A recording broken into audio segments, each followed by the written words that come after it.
Salut, bienvenue dans ce nouveau podcast Épiphanie dans lequel on va parler de notre lien avec la nature. Alors je ne sais pas si tu as remarqué, mais on parle souvent de se reconnecter ou de se connecter à la nature comme si dans le fond on en était séparés. Mais en réalité, on ne s'en est jamais vraiment déconnecté. On est déjà dedans et en lien avec elle. Je vais te donner 2 exemples assez concrets. Par exemple, quand tu respires, je ne sais pas si tu en es réellement conscience, mais tu échanges en permanence avec ton environnement. On inspire de l'oxygène et on expire du dioxyde de carbone. Donc cet oxygène, il vient d'où? Des plantes, des arbres, du phytoplancton, et donc sans eux, pas d'air respirable. Donc respirer, c'est dépendre directement du vivant. Donc c'est un échange qui est réel et continu. Deuxième exemple, quand on dort, notre sommeil est réglé par ce qu'on appelle le rythme circadien. Et donc, il est rythmé par la lumière du jour, de l'obscurité. Donc on a les cycles jour-nuit. Quand la lumière baisse, notre corps produit ce qu'on appelle de la mélatonine. Et donc, tu commences à avoir sommeil. Et quand il fait jour, ton corps se réveille. En fait, ton corps suit naturellement le cycle de la Terre. Alors, tu n'es pas à côté de la nature, tu fonctionnes avec elle. Tu respires grâce à elle. Tu dors selon ses cycles. Ton énergie varie avec ton environnement. Et pourquoi on ne le ressent plus? Parce qu'on a créé des environnements qui brouillent absolument tout. La lumière artificielle, les écrans, les rythmes décalés, les espaces fermés. Et le résultat, on est toujours connecté, mais moins conscient. On est en interaction constante avec elle. Et aujourd'hui, on vit dans un monde où tout doit être constant. Que ce soit ton énergie, ton humeur, ta motivation, on attend de toi que tu sois le même tous les jours. Mais si tu regardes autour de toi, rien n'est constant.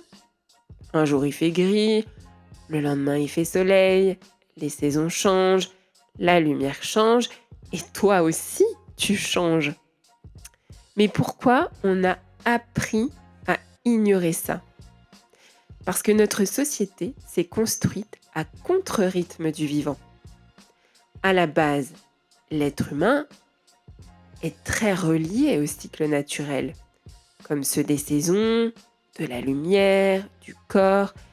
Mais plusieurs choses ont progressivement créé une sorte de déconnexion. D'abord, il y a l'héritage de la performance.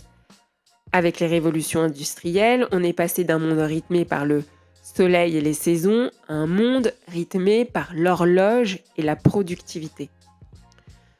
Ce n'était plus je fais quand j'ai l'énergie, mais je fais parce qu'il est 9 heures. Donc petit à petit, la constance est devenue une valeur, presque une norme. Ensuite, il y a une illusion de contrôle. Accepter que notre énergie fluctue, c'est accepter qu'on ne maîtrise pas tout.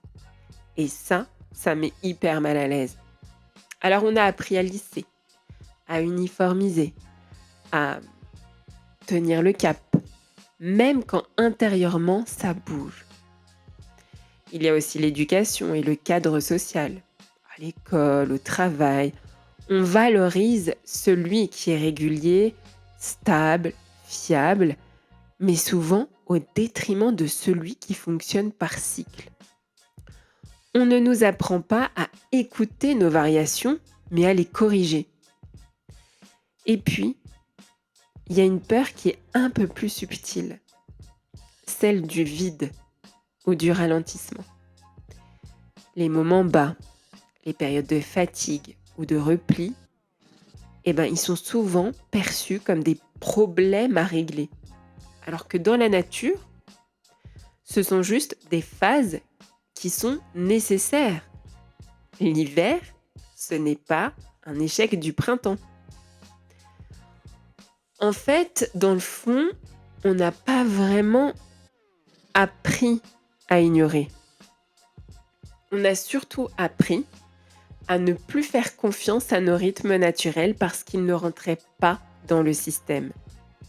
Donc, on n'est pas censé être constant, mais on est censé être vivant.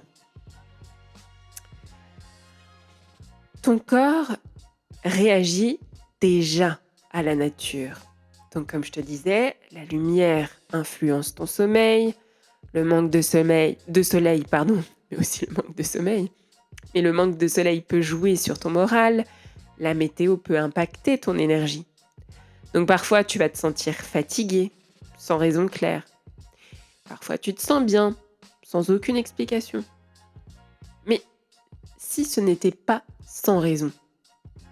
Et si ton environnement, en fait, jouait un rôle sans que tu t'en rendes compte? En fait, ton environnement agit réellement sur ton corps en continu, même si tu n'y penses pas. La lumière, par exemple, influence directement ton horloge biologique, donc ce qu'on appelait le rythme circadien. Elle régule la production de mélatonine et de cortisol. Donc le cortisol, c'est ce qui est l'éveil. Donc ce qui va faire que moins de lumière va te donner un corps qui ralentit, un moral qui peut baisser et une fatigue plus présente. La météo joue aussi. La pression atmosphérique, l'humidité, la luminosité. Tout ça change légèrement le fonctionnement du système nerveux. Et il y a certaines personnes qui sont très sensibles à ces variations sans forcément en avoir conscience. Et il y a un point qui est quand même très important. Ton corps capte énormément d'informations en arrière-plan, que ce soit la température, la lumière, le bruit, les rythmes sociaux, le stress ambiant. Il ajuste ton énergie en fonction de ça en permanence. Donc, quand tu dis « je suis fatigué sans raison »,« je me sens bien sans raison », en réalité, la raison est juste invisible à ton niveau de conscience immédiat. Ton corps, lui, a déjà répondu à quelque chose. Ce qui est intéressant, c'est que ce n'est pas la nature qui te contrôle, et ni toi qui contrôle tout. En fait, c'est un dialogue permanent entre les deux. Alors, dans certaines cultures, cette idée n'a jamais disparu. Chez les Maasai, il n'existe pas vraiment de séparation entre l'humain et la nature. La pluie, la sécheresse, les changements, tout fait partie d'un même équilibre. Ils n'essaient pas de contrôler ces phénomènes, ils vivent avec. Même si on doit rester prudent parce que on parle d'un peuple très divers avec des pratiques qui évoluent. Donc, ce que je te décris, c'est vraiment une vision générale culturelle. Les Maasai vivent historiquement en lien étroit avec les cycles naturels d'Afrique de l'Est, notamment le Kenya et la Tanzanie. Leur quotidien est très pastoral, donc les troupeaux, que ce soit les vaches, les chèvres, les moutons. Donc tout ça ne sont pas juste une ressource, ils sont au cœur de la vie sociale, économique et symbolique. Dans cette vision du monde, la nature n'est pas un décor ou quelque chose à maîtriser. Elle est un partenaire vivant. La pluie, par exemple, n'est pas seulement un phénomène météo. Elle est liée à la survie du bétail, donc à la vie du groupe. La sécheresse n'est pas juste un problème climatique, c'est une période d'ajustement collectif. Et les cycles ne sont pas interprétés comme bons ou mauvais au sens moral strict, mais comme des phases à traverser. Il y a aussi une forte dimension spirituelle. On a le dieu Enki, alors j'espère que je le prononce bien, ou Engen selon les variantes. Et Ce dieu-là, il est souvent perçu comme lié à la pluie, à la fertilité, à la vie et il a 2 visages. Ça, je t'en dis un petit peu plus sur mon site internet. Et donc, ça renforce l'idée que les événements naturels font partie d'un même ordre vivant, pas séparé de l'humain. Ce qui est intéressant, c'est que dans cette logique, on ne cherche pas à neutraliser la nature, on cherche à s'adapter à son mouvement. Donc là où certaines sociétés modernes ont essayé de stabiliser les conditions de vie, température, alimentation, horaire, productivité, les sociétés pastorales comme les Maasai ont longtemps développé une intelligence de l'ajustement. Donc savoir lire le ciel, le vent, les comportements des animaux, les signes du terrain. Mais aussi, ce qui va être important, c'est que là, on va quand même éviter de romantiser. Parce qu'aujourd'hui, les Maasai font face à des changements qui sont quand même assez importants. Que ce soit en termes de climat, de terre, de modernisation. Et leur rapport au monde évolue aussi. Mais ce qui reste très intéressant dans cette idée que j'adore, c'est juste le contraste en fait. Entre une vision où la nature est à contrôler et une vision où la nature est à écouter. Donc, je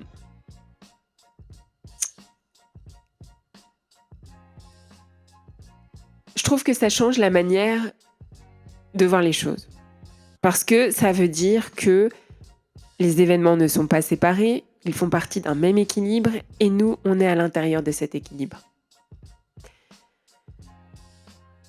Alors on peut se dire, mais si le problème, ce n'était pas ton manque d'énergie, mais le fait de vouloir être identique tous les jours. Par exemple, au lieu de lutter contre ces variations, tu apprenais simplement à les observer.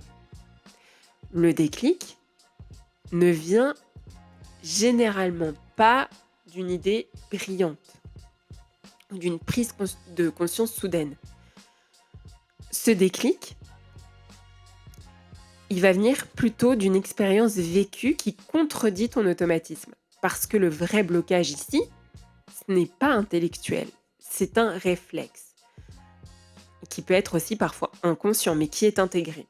Je dois être pareil chaque jour. Et ce réflexe, en fait, il est très ancien et socialement appris. Alors, comment ça se change concrètement ? Ce que j'appelle donc ce fameux déclic arrive souvent quand tu fais une chose très simple. Tu observes sans corriger tout de suite. Par exemple, un jour tu es fatigué.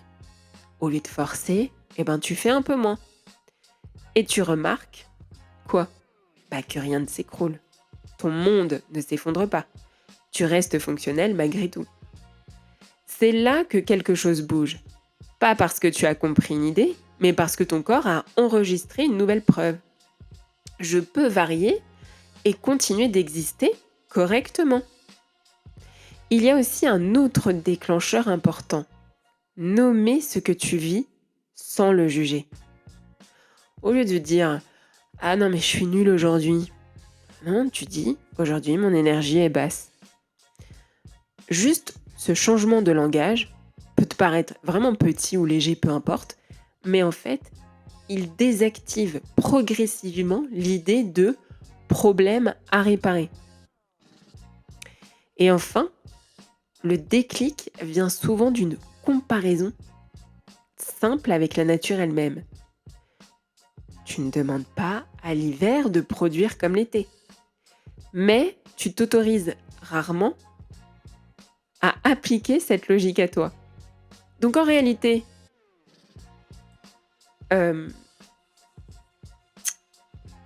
si tu te demandais comment avoir le déclic, il faut se dire que c'est moins une question de compréhension que de micro-expériences répétées. Observe, ne corrige pas immédiatement, constate que tu tiens quand même et tu répètes. Et c'est comme ça que ton système interne finit par changer de logique. Alors je te propose quelque chose de très simple. C'est cette image, cette affiche que tu vois là sur ton écran depuis le début de la vidéo. et tu peux la prendre également sur mon site internet. C'est une petite expérience à faire sur 3 jours. Tu prends quelques minutes pour noter quel temps il fait, comment tu te sens et ce que tu remarques autour de toi. Que ce soit la lumière, le bruit, le silence, le mouvement, pas besoin d'analyser, juste tu observes et tu notes. Et cette petite expérience, en fait, elle a juste pour but de déplacer ton attention du jugement vers la perception. Aujourd'hui, la plupart des gens ne sentent pas leur état, ils le traduisent immédiatement en jugement. Donc, je reprends cet exemple-là parce que c'est celui qui revient plus souvent quand tu écoutes les gens. C'est je suis fatiguée, mais je ne devrais pas. Je suis motivée. Voilà, c'est bien. Je suis vide. Ah bah là, il y a un problème. Donc là, avec ce petit exercice, en fait, le but, c'est d'essayer de casser ce réflexe. En notant la météo, la lumière, le bruit, en fait, tu reconnectes des éléments que ton cerveau avait séparés. Sauf que ton état interne n'est jamais isolé. Il est influencé en permanence par le contexte. Et sans forcément le voir, tu vas commencer à repérer des corrélations.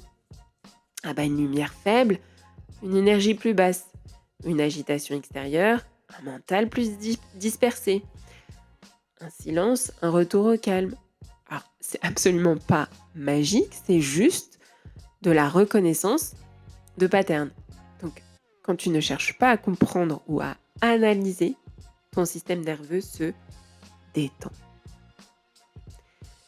Le cerveau n'est plus en train de chercher. Pourquoi je suis comme ça? Qu'est-ce que je dois faire? Il va passer en mode « je regarde ce qui est là ». Et ça change la qualité de ce que tu ressens. Tu deviens moins réactif. Noter ce que tu vis, c'est une forme de recul qui est très doux. Donc, en fait, le but étant je reprends cet exemple, mais de se dire, je suis fatiguée, tu passes à, aujourd'hui, il y a de la fatigue, plus tel contexte. Tu l'identifieras. Donc, cette petite nuance, elle va vraiment changer beaucoup parce que tu n'es plus ton état, tu l'observes. En fait, tu rééduques ton cerveau à accepter la variation. Ton système interne est habitué à chercher de la constance.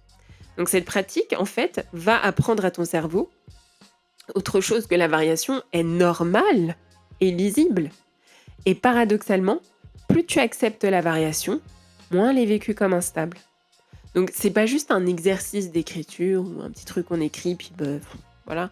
C'est juste une manière de rétablir un lien avec les cycles, de désamorcer le jugement automatique et de réapprendre à lire ton propre rythme. Voilà. Et donc, par contre, ne t'attends pas à ce que ce déclic arrive dans les 3 jours. Non, il n'arrivera pas forcément dans les 3 jours en fait. Mais quand tu réalises après coup que tu t'es regardé autrement, sans effort. Après, tu es libre de, si cet exercice te plaît, moi j'ai pris 3 jours, mais tu peux le faire sur, ça c'est qu'un exemple, mais tu peux le faire sur 6 jours, 1 mois, il n'y a pas de règle. Mais 3 jours, c'est genre si tu as la flemme, tu vois. Si tu te dis, si tu es un peu comme moi, quand on t'impose des deadlines et tout, chose que je déteste vraiment, 3 jours c'est easy, c'est facile. Voilà, tu testes. Et puis si tu as vraiment envie d'aller plus loin et de comprendre, etc., tu peux faire 3 jours, mais tu sais, étaler sur... tu peux le refaire plusieurs fois dans le mois, quoi, tu vois. Enfin bref. Donc à la fin de tout ça, tu pourras te demander, est-ce qu'il y a des liens, des répétitions, des variations? Et donc tu vas mieux comprendre ton cycle, en fait. Et tu pourrais te demander aussi, mais est-ce que tout est vraiment séparé ou est-ce que tout évolue ensemble? Voilà. Donc, peut-être que se laisser porter par la nature, ce n'est pas abandonner le contrôle, c'est juste arrêter de lutter contre quelque chose qui nous influence déjà. Alors, on ne s'est pas déconnecté de la nature, on s'est juste éloigné de l'attention qu'on lui porte. Voilà. Parce qu'on est déjà dedans. Donc, les termes se reconnecter à la nature, se connecter à la nature, finalement, ça n'a pas vraiment de sens en fait, parce qu'on est déjà dedans et il faut juste remettre de l'attention sur elle. Eh ben écoute, prends bien soin de toi et ton énergie et je te dis à très bientôt pour un prochain podcast Épiphanie. Ciao.